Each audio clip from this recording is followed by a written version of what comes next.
President Donald Trump and First Lady Melania Trump joined King Charles III and Queen Camilla for a grand state banquet at Windsor Castle on September 17th, surrounded by royals, dignitaries, and global leaders. Trump expressed gratitude in his toast, thanking the King and Queen and calling the occasion one of the highest honors of my life.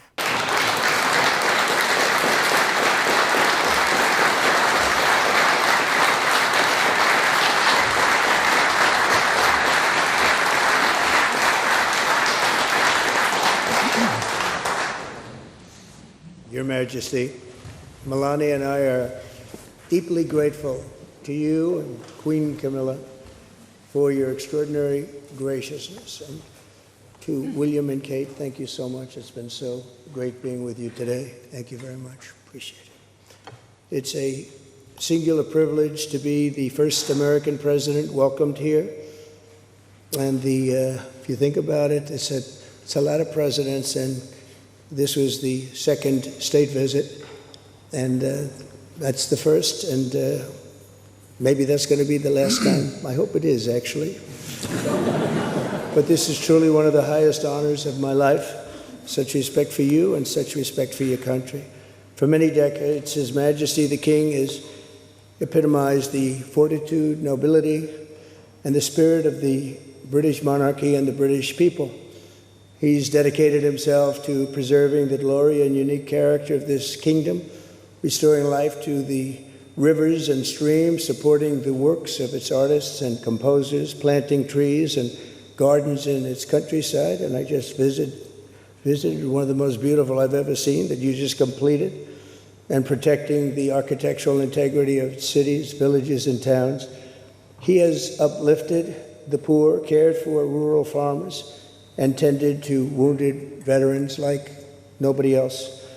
I'll tell you that I just stood in line and shook about 150 hands, and the King knew every single person and every single company, and some of them had bad names like XYZ-Q3, and he knew every one of them, or at least I think he did, because nobody was complaining. I was very impressed with that. But I just want to say that His Majesty has also raised a remarkable son in His Royal Highness, Prince of Wales. Really amazing. We've gotten to know you, and I think you're going to have an unbelievable success in the future. Melania and I are delighted to visit again with Prince William and to see Her Royal Highness, Princess Catherine, so radiant and so healthy, so beautiful.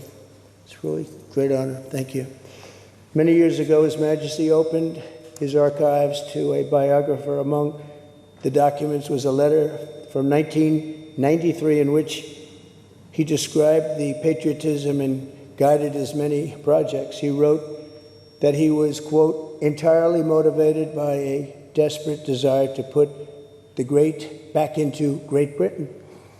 In the finest tradition of British sovereigns, he has given his whole heart, everything he's got, to those parts of Britain that are beyond the realm of mere legislation. It's not easy, but which define its essence and its virtue, its harmony, and its soul.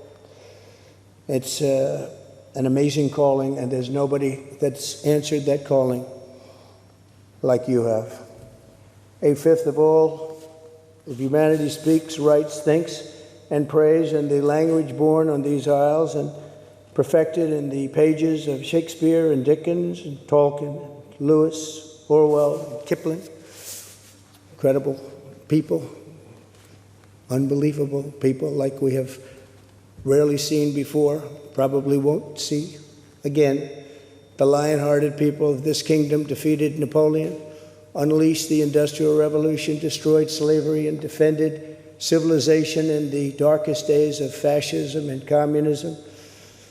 The British gave the world the Magna Carta, the modern parliament, and Francis Bacon's scientific method. They gave us the works of Locke, and Hobbes, Smith, and Burke, Newton, and Blackstone. The legal, intellectual, cultural, and political traditions of this kingdom have been among the highest achievements of mankind. There's really never been anything like it. The British Empire laid the foundations of law, liberty, free speech, and individual rights virtually everywhere the Union Jack has ever flown, including a place called America. You know that place very well, don't you? His Majesty spoke eloquently about the bond which inspired Sir Winston Churchill, and the bust is in the Oval Office right now, the beautiful bust of Winston Churchill, to coin the phrase special relationship. But seen from American eyes, the word special does not begin to do it justice. We're joined by history and fate, and by love and language, and by transcendent ties of culture, tradition, ancestry, and destiny. We're like two notes in one chord, or two verses of the same poem, each beautiful on its own, but really meant to be played together. The bond of kinship and identity between America and the United Kingdom is priceless and eternal. It's irreplaceable and unbreakable, and we are, as a country, as you know, doing unbelievably well. We had a very sick country 1 year ago, and today, I believe we're the hottest country anywhere in the world. In fact, nobody's even questioning it, but we owe so much of that to you and the footing that you gave us when we started. Together, we've done more good for humanity than any two countries in all of history. Together, we must defend the exceptional heritage that makes us who we are, and we must continue to stand for the values and the people of the English-speaking world, and we do indeed stand for that.